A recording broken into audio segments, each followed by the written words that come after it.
शंख भवन पलटिछि hotel. BJD party office रे मिलुछि 80 टंकार मिल। लोकों भिड़ भी बेस जमुछि। शंख भवन रे लोके टंका फिंगी खाद्य खाइबारे व्यस्त।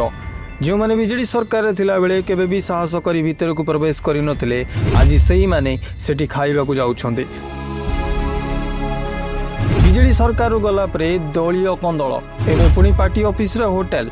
पराजय परे बीजेडी रे एक ही अवस्था। दिने नवीन पट्टनायक एही जगह बसी निज कर्मी सहित आलोचना करुले, आज एसबू करने को किए देला अनुमति? दल को कौन एत अभाव पड़ा जे पार्टी ऑफिस को भड़े लगेदेले? दलर सभापति कौन जानी ना कथा ना सबू जानी चुप अच्छा।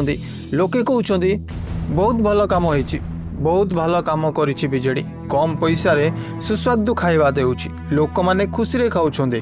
ओडिसार विभिन्न जगह रे एमिति कले भल हेबो। आउ किछि कहउछन्ते या तो भल कार्य, असुविधा रहिला केउटी? कम पैसा रे जने पेट भरा खाद्य खाइ पाउछि, आ ता सहित बीजेडी रो प्रचार भी चलिछि। Good job. एई तो आम नवीन बाबूंकर गरीब चिंता।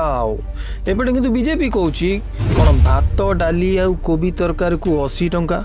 देखिले जना पड़ुछि बीजेडी आउ केबे भी राजनीति करिबो नाही। चाकरी गला परे जहा हुए आज बीजेडी सहित ता ही घटिछि। लोके आसुछन्ति, बेपार भी जमुछि, एथिरे राजनैतिक गंध बारी पड़ुछि। हेले नियम अनुसार कौनसी राजनैतिक पार्टी ऑफिस रे केबे भी एपरी काम करि परिबे नाही। आ जदि करे ताहले ताको अनुमति नेबाकू पड़िबो, किंतु ता जदि न करे तो पूरा पार्टी ऑफिस को सरकार चाहिले 2 मिनिट रे सील करबाकू बाध्य हेबे।